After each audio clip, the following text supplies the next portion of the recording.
Our next guest spent 14 seasons in the NBA, winning a chip with the Cavs in 2016. We welcome Dahntay Jones to the program. So good to have you. Thank you for having me. I appreciate it. So the Cavs won last night, Right. but they've been struggling. What's wrong with this team right now? It's a new group of guys, and guys are trying to find their way and how they can be effective and how they can help the team win. And it's just the process of learning. Like, there's going to be a learning curve with everything you do in life, and I think they're going through ups and downs with a shortened training camp. So guys are just trying to find their way, kind of. But they'll get it together. Dahntay. Eventually, yes. Dahntay, always good to see you, bro. Thanks for coming on the show. Let me ask you this question.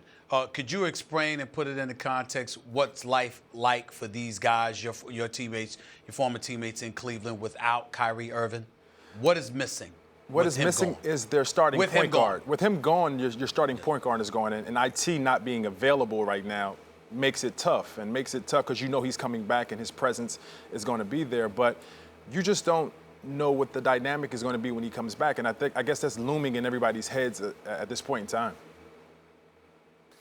You mentioned, Dahntay, glad to have you on the show. You mentioned that the Cavs have to get used to each other, short in training, or like they haven't played together and all these kind of things. Neither of the Celtics, though. And that's what's kind of making the Cavs look extra bad, right? Because Kyrie made those comments before the beginning of the season. And Gordon Hayward goes down, a bunch of new faces, and they hit the ground running. Cavs got talent. Where's Kevin Love? Where's Tristan Thompson? Where's Crowder? Where are these guys? Only LeBron and Korver are balling. So why are the Celtics able to do this and not the Cavs? You're dealing with a different dynamic of individuals. You're dealing with people who've been to the finals before. You're dealing with guys who are at different points in time in their careers. You have a bunch of young guys who are energetic and excited about just playing basketball in general. And then you have the Cavs who are used to routines. Like, you have Jay Crowder, who's used to a different way of playing with the Celtics, and Dwayne Wade, who's trying to find his way. And he knows that he has to be at his best in March and April, not right now. So the dynamics of having two different types of teams you can't compare them at this point in time in the season. What about J.R. Smith? How tough was it for him initially with D. Wade starting? I know that he's on the bench now and J.R.'s the guy that's starting, but how difficult was that for a guy who's won a championship, who's obviously considered the best perimeter defender you guys had, at least over the last year, so the way J.R. had developed? How difficult was that for him earlier on? It had to be hard because you've been there for 3 years, and if you've been to 3 straight finals and it's been your slot, and then all of a sudden you're going to the bench. He's human. I know he took it in stride and he took it the best way he could, but deep in the back of his head, it had to affect him and make him overthink the situation. But now he's back in his rightful spot and he's affecting the game, and his past 4 or 5 games have been phenomenal. So I think they have the right trajectory to be the team that we all think they can be when it comes down to playoff time. Dahntay, how about the Celtics? They won 13 in a row, obviously big game tonight against the Warriors. How much of a threat are they to the Cavs?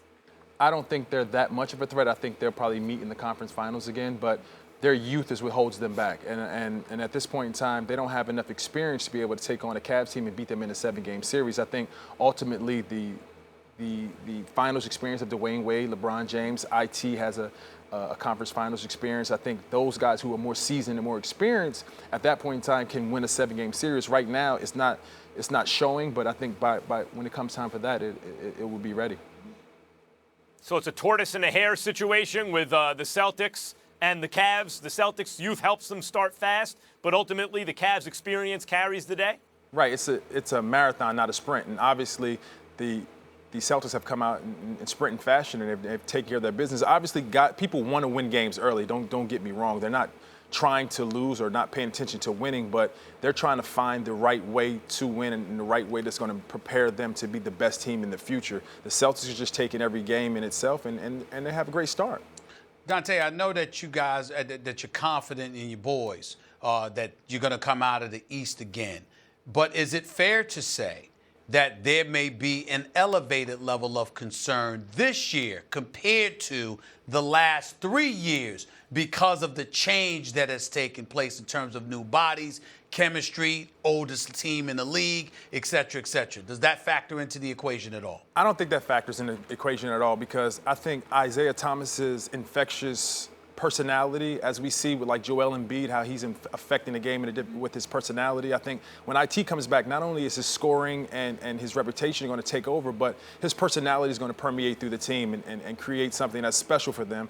And that's part of what makes him a special player. So I don't think it's going to be too late when he comes back. I think it's going to be right on time, and he's going to be able to fit in and use his ability to elevate that team to a different level.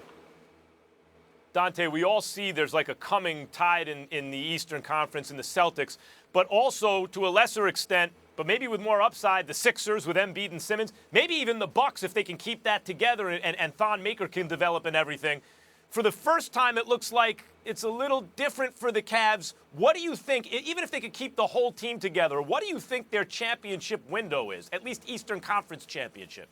I think they have a 2 to 3 year span where they can still be on top, maybe in a 2 year span, but possibly 3. But after that, it's time for the Celtics, the Sixers, as you said, Milwaukee to take over. And I think their youth is going to help them at that point in time. They'll be seasoned, they'll have playoff experience, and they'll be able to take that ultimate jump to be a championship contender. But right now, the Cavs have everything that they need to be in the finals for the next 2 to 3 years. Do you think that the Cleveland Cavaliers have done anything to better position themselves to compete with the Warriors for the championship?